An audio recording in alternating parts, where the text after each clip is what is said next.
All right. I will go ahead and get started here. First, I'm excited to just see you all. I'm Aaron Massey. I'm one of the senior directors here. I'll have a chance to kind of introduce myself a bit more, as well as my colleagues, but very glad you're here. I want to say on the front end, well, hi, Cheryl. If you all have thoughts, ideas, throw them in the chat. We want to have a dialogue in that chat. So throw them in the chat. We're more than excited to answer any of your questions. Cool. Let's get started. So Generation Schools is a CDE approved provider across all service areas that can support you and your team in all facets of district and school improvement. We are here today to have a dialogue with you about lessons we have learned in this work, and we would love to hear from you about your lessons that you've learned as well. That's why I want you to throw in the chat. If you've done school improvement work or turnaround work, we know that you have thoughts and ideas about what lessons are learned in that work for sure. Sierra, can you go ahead and click twice for me, please?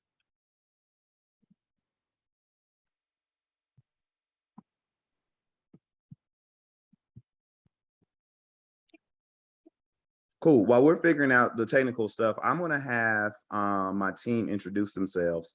Like I said, I'm Aaron Massey. I'm a former school principal, former math teacher, and also a former community organizer.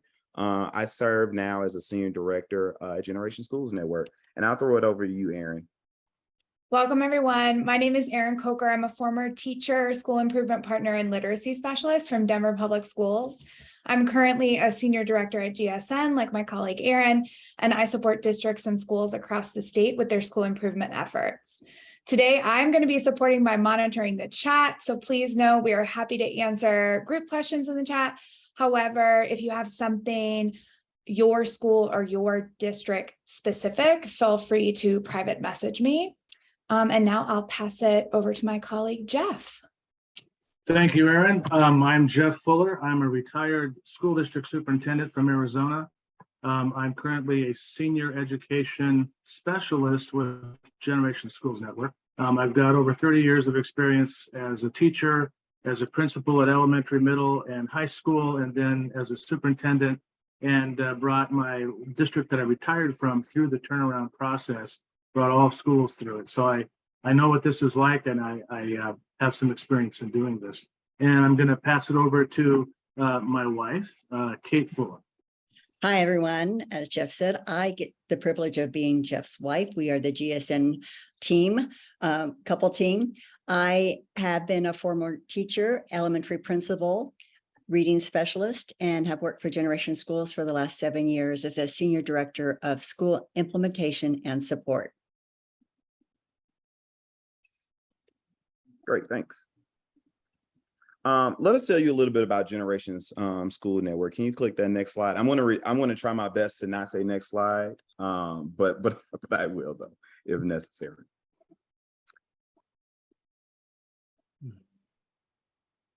Well,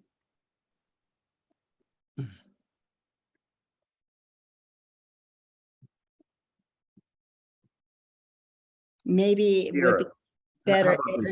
Would you like me to share my screen? I have it. I will actually. Can I actually? Yeah, please. Share screen, Sierra. If you unshare, I can share screen. Okay. Thank you. Sorry. No Okay. Little glitches. It happens. Mm-hmm.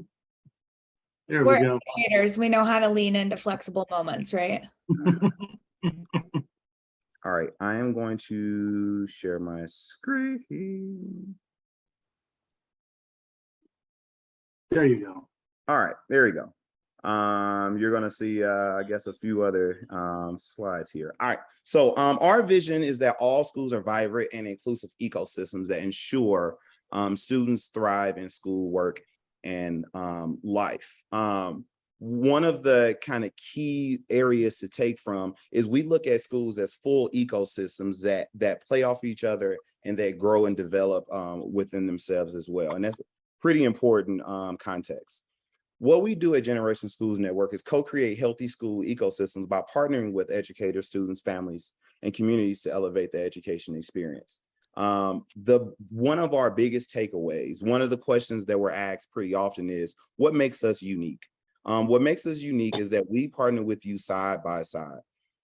We do not come in and assume that we know exactly what's going on. We don't come in with any assumptions at all. We come in understanding that you know most about your community, you know most about your students, and we come there to partner with you and think through how we solve some of the problems that exist in schools as well as elevate some of the areas that you all are doing incredibly well in. And we do this through our theory of change.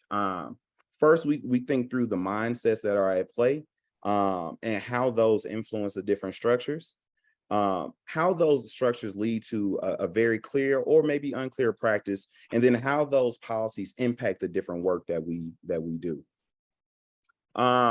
We're going to take you through 5 lessons that we've learned from doing this work, and they're here on the screen. I'm going to have my colleagues here kind of walk you through the different ones. And again, this is one of those moments where if one of these things resonates with you, or you've seen another lesson outside of these 5 lessons, throw it in the chat. We would love to have conversations about it. The first that I want to, before we get to those specific lessons, I want to talk through the services that we offer. Like I said before, we are approved for every area across the board, from district strategic planning, school holistic review and planning, school improvement, the whole gamut. One of the ways I can kind of describe for you all that we've been able to do this work is really coming side by side with one of the high schools that we partner with. We did a evaluation of what was happening in the schools side by side with them. And what we uncovered is that students weren't digging into the content as deep as necessary. So the principal, the instructional leadership team, and GSN, we came together and said, maybe it is an opportunity for us to do this project-based learning that they were very excited about before. We did that project-based learning and we're executing it again side by side. So not only are you getting someone that can kind of evaluate what's happening in school, but in the execution process, which is where implementation sometimes falls. In that implementation process, we'll be there as well every step of the way. And as you can see, we're real humans. We didn't prepare these technical glitches, and yet we're still prepared to figure it out. That's right. I like that gift. So I'm going to throw it over to my colleague, Jeff here, and he's going to talk to you all about a few of the lessons that we learned. Thank you, Aaron. So the first lesson is a framework helps. And we use the 4 domains of rapid school improvement. This offers a CDE provided framework to do the work. Using this common framework helps to get everyone on the same page and guides the process. And another really important thing is this gives us a common vocabulary and a common structure for school improvement. So the 4 domains of rapid improvement are turnaround leadership, culture shift, talent development, and instructional transformation. So what this does is gives us sort of a 30,000-foot view of the systems that need to be in place for the school turnaround and the sustainability of the turnaround. That's an important thing that we can't forget. Students need leadership with a laser-like focus on turnaround by identifying changes needed and ensuring those changes happen. GSN partners with leadership through training in all 4 domains. So an example. When I was leading a turnaround as a superintendent, a critical domain for our district was the culture domain. It was a high poverty district, and many of the students came to us with various degrees of childhood trauma.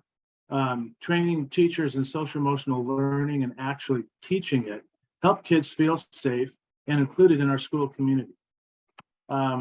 This was getting the students and the teachers to a growth mindset, which was really missing in this community.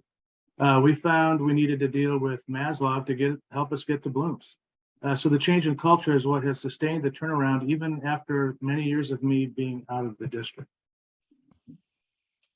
And lesson 2, it takes clarity, a team, and time to turn your district around. This just doesn't happen overnight. 3 critical elements that bring the 4 domains to life include the clarity, the right team, getting the right people on the bus, and time. Struggling districts and schools most often are battling entrenched systemic problems that need to be addressed by new systems, evidence-based strategies, and capacity building. These changes don't happen overnight, as I said, so we need to get clear about exactly what the challenges are, have the team pull them off, and invest the time needed. So, I mean, you can consider for a minute, like looking at clarity, team, and time. What do you think is the biggest challenge for your district? That's something for you to think about and start getting a grasp of what needs to be done. So the clarity, diagnostic review. This is what we do to help you know where you are. Challenges and strengths by the 4 domains. In turnaround leadership, you can then codify your instructional way. And that's a big thing we do with schools in turnaround. This is the way we do things. The instructional way is part culture, it's part instructional, academic. Team, getting the right people on the bus is huge. You've got to have people that have the grit to get this done, that aren't going to be put off by resistance. And you need to find a big win strategy up front that's going to say, hey, we're moving somewhere, and it gets things moving. It's really a necessary thing. And then time. Pathways management, implement and monitor continuous improvement driven by data cycles across all 4 of the domains. I believe it was Yogi Berra that once said, if you don't know where you're going, you're sure to get there. While it's not a real sophisticated take on district and school improvement, it's a point well taken. Getting clear is critical, and using a framework aids the process.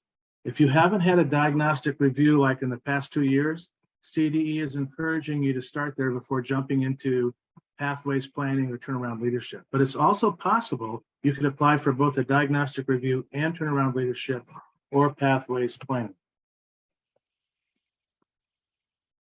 You know, and as schools are considering, how do we meet the needs of students post-COVID? How do we meet the needs of students post-quarantine, where some students are dysregulated or fearful of being in the building?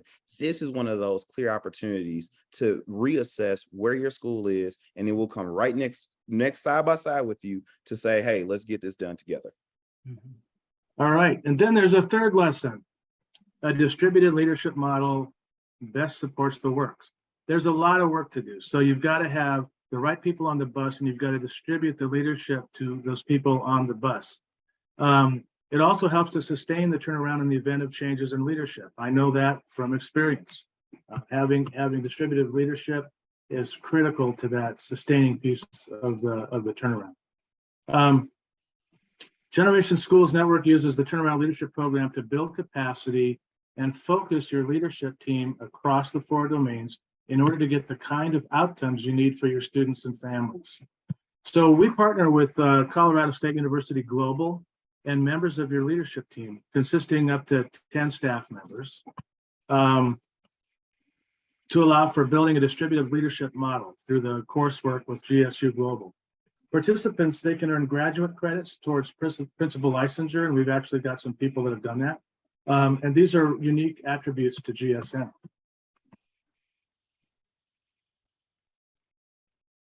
And I'll turn it over to you, Aaron. Massey. Cool. So one of the things Jeff alluded to earlier was the idea that you need to have a galvanizing goal for staff to work towards. That's why choosing the big win strategy is the most important thing that you can do.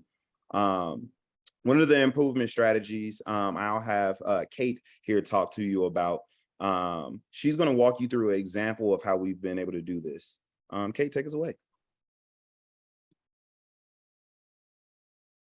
Okay. So as Aaron mentioned, GSN has had the privilege of partnering with many schools, and one of the schools that we've done a great deal of work with is Aguilar. And we began our work with our Turnaround Leadership Program and the Pathways Grant. And based on the diagnostic review, we recognized that the staff was using outdated piecemeal resources without grade level alignment and inconsistent instructional systems. So that said, at our first summer retreat, we do 2 summer retreats with our team. The Aguilar leadership team, consisting of a superintendent, principal, and 4 teachers, began creating their Aguilar instructional way. Their first big win was around the improvement strategy of developing and implementing aligned systems of learning and teaching, including evidence-based curriculum and resource. So how does this actually work? This translation from strategy to action. Our action step focused on professional development, coaching support, and providing resources. After completing each GSN turnaround leadership instructional module, the Aguilar's leadership team's project was to customize their learning into a PD, which they then presented to their colleagues. This built capacity, ownership, and buy-in from all of the staff. The need for evidence-based resources was clear, so GSN co-wrote grants for them to acquire Tier 1 ELA and math resources, as well as Tier 2 and Tier 3 intervention resources. GSN staff provided PD for the use of the resources and best instructional practices, including data analysis, objectives, learning outcomes, questioning, and engagement. Bi-monthly, I was on site for teacher coaching, observations, feedback sessions. The team coordinated concurrent enrollment for all the 9th and 12th grade students with our local junior college. We knew that if we calendared something, we were more likely to get it done. So we calendared our data cycle assessments and our progress monitoring meetings. And finally, collaboratively, we created a master schedule to ensure uninterrupted core instruction and protected teacher planning time. The first big win action steps signaled to all stakeholders that their voices were heard, their needs were being responded to in very tangible ways. So on top of the action steps, here are some of the Aguilar's highlights or results that impact the whole student. As you can see, Aguilar has maintained their improvement status throughout COVID.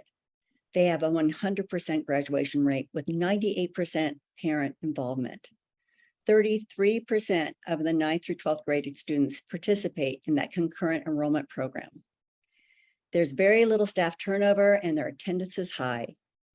100% of the 3rd through 8th graders participate in band. The CTE program has been reactivated and collaborates with other neighboring schools. Aguilar also has an active FFA, and they have a culminated auction at the end of the year to sell off their projects. And students even got to build computers as part of their enrichment program. So Aguilar's staff and students and families, they're very proud of their accomplishments, and they continue to have a growth mindset. Lesson 5, perseverance is the key. We know the road to improvement is bumpy and sometimes results are disappointing or even puzzling. So one such example from the field occurred at the Bill Metz Elementary School in Monte Vista. While participating in the GSN Turnaround and Pathway Plan, they were able to purchase a new ELA curricular resource. The teachers were using it with fidelity. However, our data told us that the phonics subskill was not progressing well. So the overall reading growth was compromised and it was very disappointing.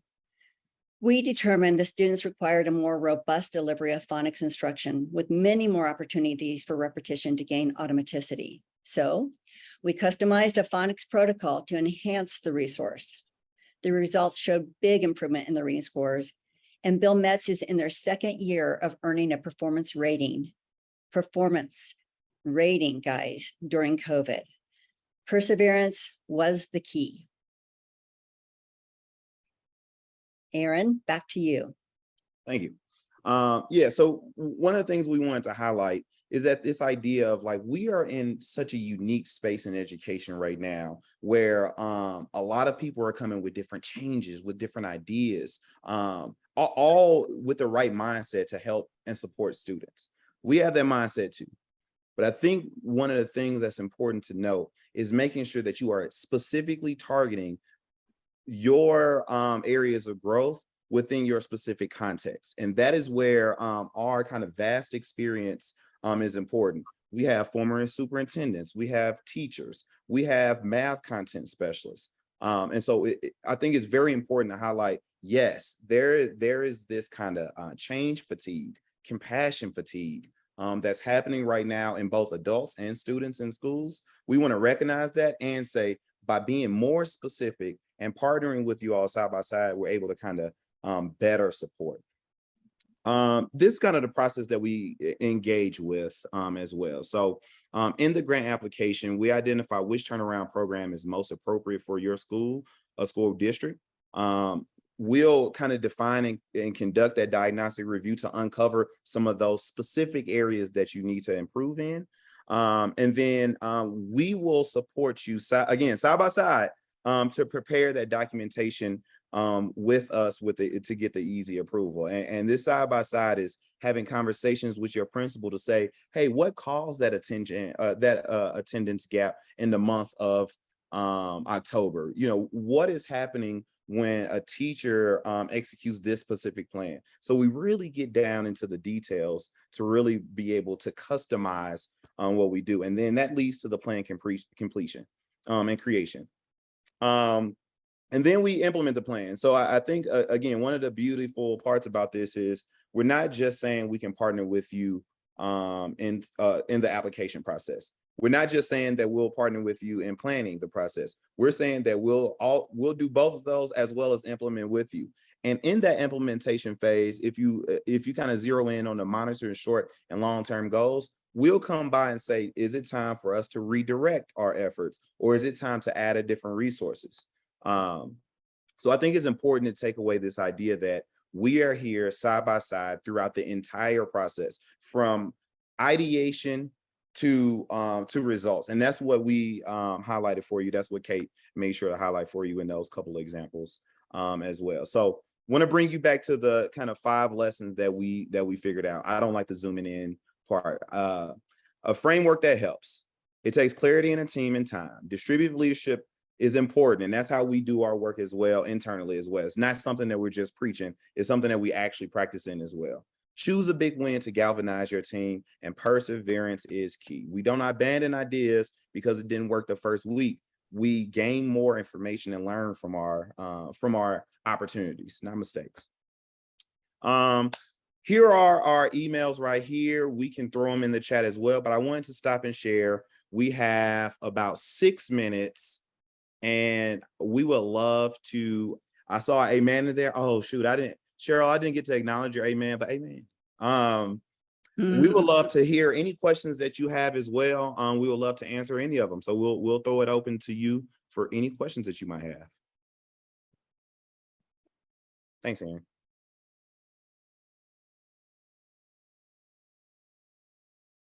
Cool. We can talk through one of the kind of frequently asked questions that we get pretty often here.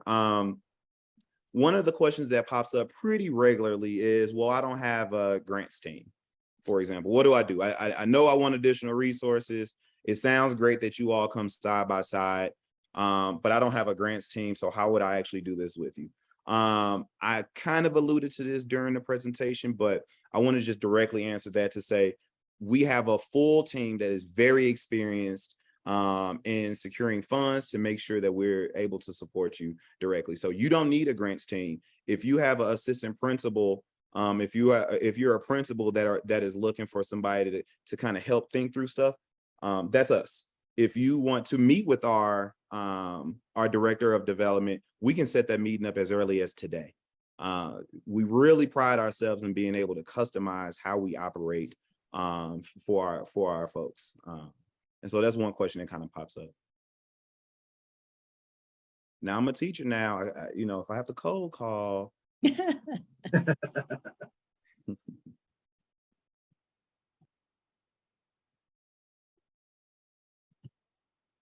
If we don't have additional questions, I want to throw it to maybe one of our other GSN teammates. What's questions that come up in the field that you all think might be important to highlight? I think something you alluded to was that we can pivot and change when we need to. Just like we did with the Bill Metz example, we thought we had it figured out. Root Cause told us that they needed some resources that were evidence-based. They taught it with fidelity, and for their clientele, it wasn't getting done. And so we were able to look at our data and step back and analyze, do a root cause analysis, and we knew we had to make a shift. So it's not just in concrete, the plan, it's always driven with the lens of looking at our data, hearing the feedback from the teachers, and then determining if we need to make a change or adjustment or a new resource to help support. Yeah, that's right. It's a living, breathing plan. And sometimes, and I remember thinking this when I was faced with turning around a district, is where do you start? And what Kate alluded to was the root cause analysis. Well, you can do root cause analysis with your staff and whatever, and I would do that. But what I found was there were some preconceived notions. I already know what's wrong, so I don't need to go through the process. So I'm going to end up where I think it's wrong anyway. And bringing in a third party for me helped us get that starting point by the root cause analysis. It helped us identify low-hanging fruit for big wins. And so what we do is we come in and help meet you where you're at, do the diagnostic review, find out, root causes of things, and then we help recommend a course of action, but we do that with you. And this is all based on where you and your school or your district are at. And so that's kind of where you start. Great. Thank you all for those examples. Those are very clear examples. I want to leave you all with this. They're breaking the rooms out in 10 seconds. Choose GSN. That's what I want to leave you with. We would love to work with you. Yeah, thank you very much. Thank you.